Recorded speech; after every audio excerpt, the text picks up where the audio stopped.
ಶ್ರೀ ಗಣಪತಿ ಶಾರದಾ ಗುರುಭ್ಯೋ ನಮಃ. ಆಪದಾಮಪಹರ್ತಾರಂ ದಾತಾರಂ ಸರ್ವಸಂಪದಾಂ ಲೋಕಾಭಿರಾಮಂ ಶ್ರೀರಾಮಂ ಭೂಯೋ ಭೂಯೋ ನಮಾಮ್ಯಹಂ.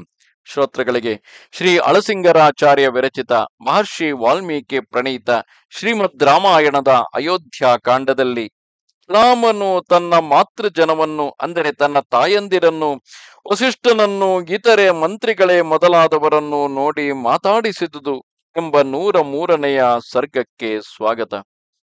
ಭರತನು ಭರತ ಶತ್ರುಘ್ನರು, ಗುಹಾಹ, ಸುಮಂತ್ರ ಹಾಗೂ ಇತರ ಕೆಲವೇ ಮಂದಿಯೊಂದಿಗೆ ರಾಮನ ಆಶ್ರಮಕ್ಕೆ ಬಂದು ಭೇಟಿಯಾಗಿದ್ದರು. ವಸಿಷ್ಠರು ಹಿಂದಿನಿಂದ ಭರತನ ಮಾತೆಯರನ್ನು, ರಾಮನ ಮಾತೆಯರನ್ನು ಕರೆದುಕೊಂಡು ಆ ರಾಮನ ಆಶ್ರಮದತ್ತ ಬರುತ್ತಿದ್ದರು.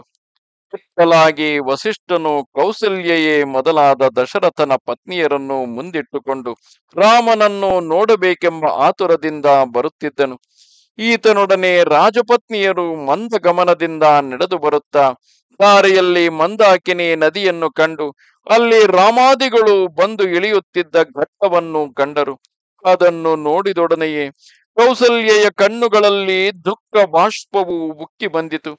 ಆಗ ಆಕೆಯ ಸಮೀಪದಲ್ಲಿದ್ದ ಸುಮಿತ್ರೆಯನ್ನು, ಇತರ ರಾಜಸ್ತ್ರೀಯರನ್ನು ನೋಡಿ, ಎಲೆ ಸುಮಿತ್ರೆ, ರಾಜ್ಯದಿಂದ ಹೊರಡಿಸಲ್ಪಟ್ಟು ಈಗ ಕಾಡಿನಲ್ಲಿ ದಿಕ್ಕಿಲ್ಲದವರಂತೆ ಅಲೆಯುತ್ತಿರುವ ನಮ್ಮ ಸೀತಾ, ರಾಮ, ಲಕ್ಷ್ಮಣರು ಪ್ರತಿದಿನವೂ ಬಂದು ಸ್ನಾನ ಮಾಡಿ ಹೋಗುವ ತೀರ್ಥಘಟ್ಟವನ್ನು ನೋಡಿದೆಯಾ?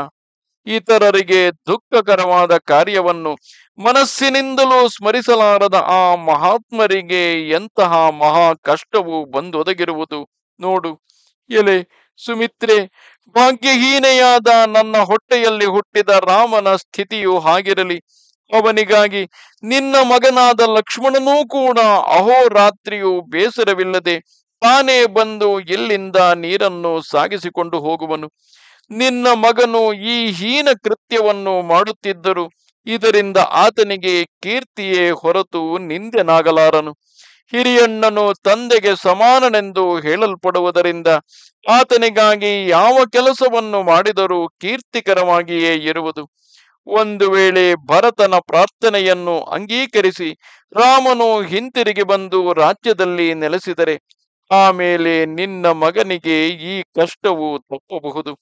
ಇಂತಹ ಕಷ್ಟ ಕಾರ್ಯಗಳಿಗೆ ಅರ್ಹನಲ್ಲ ನಿನ್ನ ಮಗನು. ಹಾಗೆ ಸುಖವಾಗಿರತಕ್ಕ ಕಾಲವು ಬರುವುದೇ? ಅದನ್ನು ನೋಡುವ ಭಾಗ್ಯವು ನಮಗೆ ಉಂಟಾಗುವುದೇ? ಇದುವರೆಗೆ ಅನುಭವಿಸಿದುದು ಹೋಗಲಿ, ಇನ್ನು ಮೇಲಾದರೂ ಈ ಕಷ್ಟವು ತಪ್ಪಲಿ ಎಂದು ಹೇಳಿ ದುಃಖಿಸುತ್ತಿದ್ದಳು. ಆಮೇಲೆ ಮತ್ತೊಂದು ಕಡೆಗೆ ತಿರುಗಿ ನೋಡಿದಾಗ ಅಲ್ಲಿ ನೆಲದ ಮೇಲೆ ದಕ್ಷಿಣಾಗ್ರವಾಗಿ ಇಡಲ್ಪಟ್ಟಿದ್ದ ದರ್ಭ ಕೂರ್ಚಗಳನ್ನು, ಅದರ ಮೇಲಿದ್ದ ಪಿಂಡವನ್ನು ನೋಡಿ ತಂದೆಯ ಪ್ರೀತ್ಯರ್ಥವಾಗಿ ರಾಮನು ಭಕ್ತಿಯಿಂದ ಇಟ್ಟ ಪಿಂಡವೇ ಅದಾಗಿರಬಹುದೆಂದು ತಿಳಿದು ಸಮೀಪದಲ್ಲಿದ್ದ ರಾಜಪತ್ನಿಯರನ್ನು ನೋಡಿ, ಇಲ್ಲಿ ನೋಡಿರಿ, ಇಕ್ಷ್ವಾಕು ವಂಶಕ್ಕೆ ಪ್ರಭುವಾಗಿಯೂ ಮಹಾತ್ಮನಾಗಿಯೂ ಇರುವ ದಶರಥನಿಗೆ ರಾಮನು ಭಕ್ತಿಯಿಂದ ಇಟ್ಟ ಪಿಂಡವು ಕಾಣುತ್ತಿರುವುದು. ಅಯ್ಯೋ, ದೇವೇಂದ್ರನಿಗೆ ಸಮಾನನಾಗಿ ಸಮಸ್ತ ಲೋಕ ಪ್ರಭುವಾಗಿ ಮಹಾತ್ಮನೆನಿಸಿಕೊಂಡು ಲೋಕದಲ್ಲಿ ಅನುಭವಿಸಬಹುದಾದ ಸಮಸ್ತ ಭೋಗಗಳನ್ನು ಅನುಭವಿಸಿದ ದಶರಥ ಮಹಾರಾಜನಿಗೆ ಈಗ ಈ ಇಂಗಳದ ಹಿಂಡಿಯು ಭೋಜ್ಯ ವಸ್ತುವಾಯಿತೆ. ಆ ರಾಜಾಧಿರಾಜನಿಗೆ ಎಂದಿಗೂ ಇದು ಉಚಿತವಾದ ಆಹಾರವೆಂದು ನನಗೆ ತೋರಲಿಲ್ಲ. ಸಾಮಾನ್ಯವಾಗಿ ಅನ್ನದಲ್ಲಿ, ಅಂದರೆ ಅಕ್ಕಿಯಿಂದ ಮಾಡಿದಂತಹ ಅನ್ನದಲ್ಲಿ ಪಿಂಡವನ್ನು ಇಡುತ್ತಾರೆ. ಆದರೆ ಶ್ರೀರಾಮಚಂದ್ರನು ವನವಾಸದಲ್ಲಿ ಇರುವುದರಿಂದ ಅಲ್ಲಿ ಅನ್ನವು ಭೋಗವಸ್ತು, ಅನ್ನವನ್ನು ತಿನ್ನುವಂತಿಲ್ಲ.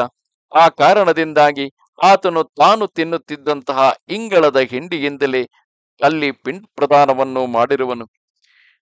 ಆತನು ಚತುಸ್ಸಮುದ್ರಾಂತವಾದ ಈ ಸಮಸ್ತ ಭೂಮಿಯನ್ನು ಏಕಾಧಿಪತ್ಯದಿಂದ ಆಳಿದವನಲ್ಲವೇ? ಆ ದಶರಥನು ದೇವೇಂದ್ರನಿಗಿಂತಲೂ ಅಧಿಕವಾದ ಭೋಗಗಳನ್ನು ಅನುಭವಿಸಿದವನಲ್ಲವೇ? ಇಂತಹ ಮಹಾಪ್ರಭುವು ಈ ಪಿಂಡವನ್ನು ಹೇಗೆ ತಾನೇ ಭುಜಿಸಬಲ್ಲನು? ಅಯ್ಯೋ, ಲೋಕದಲ್ಲಿ ಇದಕ್ಕಿಂತಲೂ ಇನ್ನು ದುಃಖವೇನುಂಟು? ರಾಜಪುತ್ರನಾಗಿ ಆಗರ್ಭ ಶ್ರೀಮಂತನಾಗಿ ಹುಟ್ಟಿದ ರಾಮನು ತನ್ನ ತಂದೆಗೆ ಪಿಂಡವನ್ನು ಹಾಕುವುದಕ್ಕೂ ಗತಿಯಿಲ್ಲದೆ ಈಗ ಪಿತೃಪ್ರೀತ್ಯರ್ಥವಾಗಿ ಈ ಇಂಗಳದ ಹಿಂಡಿಯನ್ನು ಕಲಸಿ ಪಿಂಡವನ್ನು ಇಡಬೇಕಾಗಿ ಬಂದಿತಲ್ಲವೇ?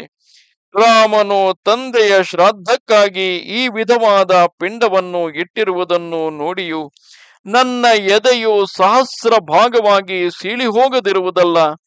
ನಾವು ಸುಮ್ಮನೆ ಚಿಂತಿಸಿದುದರಿಂದೇನು? ಕಾಲಗತಿಯಿಂದ ಇದು ನ್ಯಾಯವಾಗಿಯೇ ತೋರುವುದು. ಲೋಕದಲ್ಲಿ ಮನುಷ್ಯನು ಯಾವ ಯಾವ ಆಹಾರವನ್ನು ಭುಜಿಸುವನೋ ಅದೇ ಆಹಾರವನ್ನು ತನ್ನ ಇಷ್ಟ ದೇವತೆಗಳಿಗೂ ಸಲ್ಲಿಸುವನೆಂಬ ಲೋಕಪ್ರಸಿದ್ಧವಾದ ಈ ಶ್ರುತಿ ವಾಕ್ಯವು ಈಗ ನನಗೆ ಚೆನ್ನಾಗಿ ಪ್ರತ್ಯಕ್ಷ ಸಿದ್ಧವಾಯಿತು ಎಂದಳು. ಹೀಗೆ ನಾನಾ ವಿಧವಾಗಿ ಪ್ರಲಾಪಿಸುತ್ತಿದ್ದ ಕೌಸಲ್ಯೆಯನ್ನು ಇತರ ರಾಜಪತ್ನಿಯರೆಲ್ಲರೂ ಸಮಾಧಾನಪಡಿಸಿ ಮುಂದೆ ಕರೆದುಕೊಂಡು ಹೋದರು. ಆಶ್ರಮ ಸಮೀಪವನ್ನು ಸೇರಿದೊಡನೆಯೇ ಅಲ್ಲಿ ಸ್ವರ್ಗದಿಂದ ಜಾರಿ ಬಿದ್ದ ದೇವತೆಯಂತೆ ತೋರುತ್ತಿದ್ದ ರಾಮನನ್ನು ನೋಡಿದರು. ಸಮಸ್ತ ರಾಜಭೋಗಗಳನ್ನು ಬಿಟ್ಟು ಕಾಡಿನಲ್ಲಿ ಅಲೆಯುತ್ತಿರುವ ಆತನ ಅವಸ್ಥೆಯನ್ನು ನೋಡಿ ರಾಜಮಾತೆಯರೆಲ್ಲರೂ ಅಳುವುದಕ್ಕೆ ಆರಂಭಿಸಿದರು. ಆಗ ರಾಮನು ತನ್ನೇ ಎದ್ದು ಬಂದು ಆ ಮಾತೆಯರೆಲ್ಲರ ಕಾಲುಗಳನ್ನು ಹಿಡಿದು ನಮಸ್ಕರಿಸಿದನು. ಸತ್ಯಸಂಧನಾಗಿಯೂ ಪುರುಷ ಶ್ರೇಷ್ಠನಾಗಿಯೂ ಇರುವ ರಾಮನು ಹೀಗೆ ವಿನಯದಿಂದ ಬಂದು ಕಾಲ ಮೇಲೆ ಬಿದ್ದು ಸಾಷ್ಟಾಂಗ ಪ್ರಣಾಮವನ್ನು ಮಾಡಿದುದನ್ನು ನೋಡಿ ಕೌಸಲ್ಯಾದಿಗಳೆಲ್ಲರೂ ಕೋಮಲವಾದ ಬೆರಳುಳ್ಳ ತಮ್ಮ ತಮ್ಮ ಮೃದುವಾದ ಕೈಯಿಂದ ರಾಮನ ಬೆನ್ನ ಮೇಲಿನ ಧೂಳಿಯನ್ನು ಒರೆಸಿದರು. ಹಾಗೆಯೇ ಲಕ್ಷ್ಮಣನು ದುಃಖದಿಂದ ಮುಂದೆ ಬಂದು ಸಮಸ್ತ ಮಾತೆಯರಿಗೂ ನಮಸ್ಕರಿಸಿದನು. ರಾಜಸ್ತ್ರೀಯರೆಲ್ಲರೂ ಶುಭ ಲಕ್ಷಣವುಳ್ಳ ಆ ಲಕ್ಷ್ಮಣನನ್ನು ರಾಮನಲ್ಲಿ ಹೇಗೋ ಹಾಗೆಯೇ ಪ್ರೀತಿಯಿಂದ ಮನ್ನಿಸಿದರು. ಆಮೇಲೆ ಸೀತೆಯು ದುಃಖಿತಳಾಗಿ ಕಣ್ಣೀರು ಬಿಡುತ್ತಾ ಮುಂದೆ ಬಂದು ಮಾತೆಯರೆಲ್ಲರಿಗೂ ನಮಸ್ಕರಿಸಿ ನಿಂತಿದ್ದಳು. ವನವಾಸದಿಂದ ಕಂದಿದ ಸೀತೆಯ ದೇಹವನ್ನು ಕೌಸಲ್ಯೆಯು ಪುತ್ರವಾತ್ಸಲ್ಯದಿಂದ ಅಪ್ಪಿಕೊಂಡು, ಹಾ, ಏನು ಕಷ್ಟವೂ ಬಂದೊದಗಿತು. ರಾಜ ಋಷಿಯಾದ ಜನಕರಾಜನ ಹೊಟ್ಟೆಯಲ್ಲಿ ಹುಟ್ಟಿ ದಶರಥ ರಾಜನಿಗೆ ಸೊಸೆಯಾಗಿ ವೀರಾಗ್ರೇಸರನಾದ ರಾಮನಿಗೆ ಪ್ರಿಯಪತ್ನಿಯಾದ ನಿನಗೂ ಈ ಕಷ್ಟವು ಬಂದೊದಗಿದೆ. ಅಯ್ಯೋ ಸೀತೆ, ನೀನು ಈ ನಿರ್ಜನವಾದ ವನದಲ್ಲಿ ಹೇಗೆ ವಾಸ ಮಾಡುವೆ? ಬಿಸಿಲಿಂದ ಕಂದಿದ ಕಮಲದಂತೆಯೂ ನಲುಗಿದ ನೈದಿಲೆಯಂತೆಯೂ ಕೊಳೆ ಹಿಡಿದ ಚಿನ್ನದಂತೆಯೂ ಮೋಡದಿಂದ ಮರೆಸಲ್ಪಟ್ಟ ಚಂದ್ರ ಕಳೆಯಂತೆಯೂ ಕಾಂತಿಗುಂದಿದ ನಿನ್ನ ಮುಖವನ್ನು ನೋಡಿದರೆ ಅಗ್ನಿಯು ತನಗಾಶ್ರಯವಾದ ಮರವನ್ನೇ ಸುಡುವಂತೆ ವ್ಯಸನವೆಂಬ ಅರಣಿಯಿಂದ ನಿನ್ನ ದೇಹದಲ್ಲಿ ಹುಟ್ಟಿದ ಈ ದುಃಖಾಗ್ನಿಯು ಮನಸ್ಸಿನಲ್ಲಿ ವ್ಯಾಪಿಸಿ ದೇಹವೆಲ್ಲವನ್ನೂ ದಹಿಸುತ್ತಿರುವುದು ಎಂದಳು. ಇತ್ತಲಾಗಿ ಕೌಸಲ್ಯೆಯು ಹೀಗೆ ದುಃಖದಿಂದ ಪ್ರಲಾಪಿಸುತ್ತಿರುವಾಗಲೇ ರಾಮನು ಮುಂದೆ ಬಂದು ಆಕೆಗೂ ವಸಿಷ್ಠನಿಗೂ ಪಾದಗಳನ್ನು ಹಿಡಿದು ನಮಸ್ಕರಿಸಿದನು. ಅಗ್ನಿಯಂತೆ ಮಹಾ ತೇಜಸ್ವಿಯಾಗಿ ಜ್ವಲಿಸುತ್ತಿರುವ ಕುಲಪುರೋಹಿತನಾದ ಆ ವಸಿಷ್ಠನಿಗೆ ಇಂದ್ರನು ಬೃಹಸ್ಪತಿಗೆ ನಮಸ್ಕರಿಸುವಂತೆ ರಾಮನು ವಿನಯದಿಂದ ನಮಸ್ಕರಿಸಿ ಆತನ ಸಮೀಪದಲ್ಲಿಯೇ ಕುಳಿತಿದ್ದನು.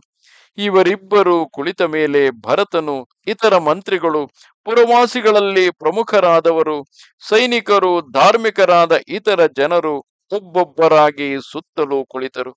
ಆಗ ಭರತನು ರಾಮನ ಸಮೀಪದಲ್ಲಿ ಕುಳಿತು ತಾಪಸ ವೇಷದಿಂದ ಜ್ವಲಿಸುತ್ತಿರುವ ಆ ರಾಮನನ್ನು ನೋಡಿ ಬ್ರಹ್ಮನ ಮುಂದೆ ದೇವೇಂದ್ರನು ಹೇಗೋ ಹಾಗೆ ವಿನಯದಿಂದ ಕೈಮುಗಿದು ಕುಳಿತಿದ್ದನು. ಆಗ ಅಲ್ಲಿ ನೆರೆದಿದ್ದ ಸಾಧು ಸಮೂಹವೆಲ್ಲವೂ ತಮ್ಮ ತಮ್ಮ ಮನಸ್ಸಿನಲ್ಲಿ ಕುತೂಹಲದಿಂದ ಈಗ ಭರತನು ರಾಮನನ್ನು ಪ್ರಸನ್ನನನ್ನಾಗಿ ಮಾಡಿ ಹಿಂದಿರುಗಿಸುವುದಕ್ಕೆ ಏನು ಉಪಾಯವನ್ನು ಮಾಡುವನು, ಯಾವ ಮಾತುಗಳನ್ನು ಆಡುವನು, ಯಾವ ಚಾತುರ್ಯದಿಂದ ಆತನ ಮನಸ್ಸನ್ನು ಆಕರ್ಷಿಸುವನೋ ಎಂದು ಏಕಾಗ್ರಚಿತ್ತರಾಗಿ ಆತುರದಿಂದ ನಿರೀಕ್ಷಿಸುತ್ತಿದ್ದರು. ಅಮೋಘ ಧೈರ್ಯವುಳ್ಳ ರಾಮನು, ಮಹಾನುಭಾವನಾದ ಲಕ್ಷ್ಮಣನು, ಧಾರ್ಮಿಕನಾದ ಭರತನು ಈ ಮೂವರು ಮಿತ್ರರಿಂದ ಪರಿವೃತರಾಗಿ ತಾವು ನಡುವೆ ಕುಳಿತಿರಲು ಯಾಗದಲ್ಲಿ ಶ್ರೋತ್ರಿಯರಾದ ಅನೇಕ ಸದಸ್ಯರಿಂದ ಪರಿವೇಷ್ಟಿತವಾದ ತ್ರೇತಾಗ್ನಿಯಂತೆ ಕಾಂತಿ ವಿಶೇಷದಿಂದ ಕಂಗೊಳಿಸುತ್ತಿದ್ದರು. ಇಲ್ಲಿಗೆ 103ನೆಯ ಸರ್ಗವು ಮುಗಿದುದು. ನಮಸ್ತೆ ಶಾರದೆ ದೇವಿ ಕಾಶ್ಮೀರ ಪುರವಾಸಿನಿ ತ್ವಾಮಹಂ ಪ್ರಾರ್ಥಯೇ ನಿತ್ಯಂ ವಿದ್ಯಾದಾನಂಚ ದೇಹಿಮೆ. ನಮಸ್ಕಾರ.